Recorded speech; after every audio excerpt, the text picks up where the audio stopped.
gió lạnh mây trắng bay. Nhìn quanh tôi một chùm núi cao hòa vào mây trời bát ngát. Đường tôi đi 1000 sắc hoa, con suối reo gọi mời.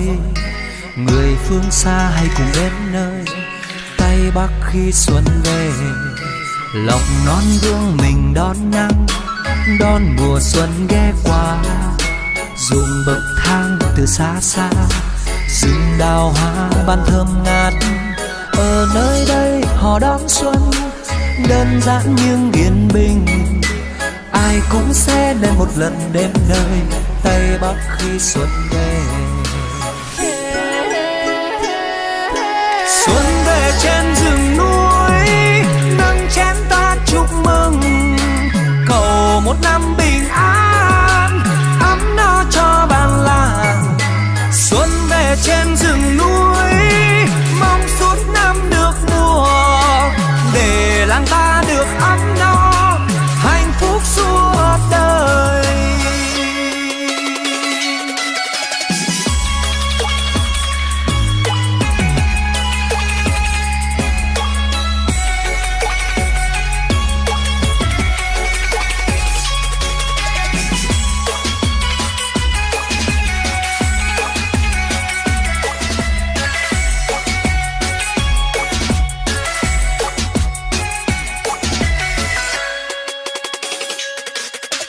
Màn sương buông hòa vào ánh nắng, gió lạnh mây trắng bay.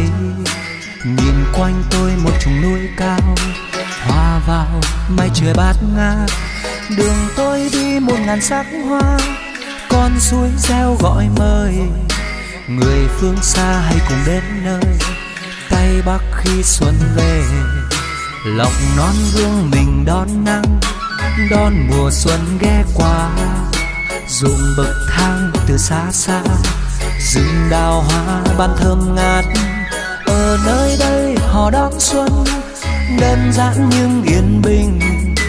Ai cũng sẽ đến một lần đến nơi Tây Bắc khi xuân về. Xuân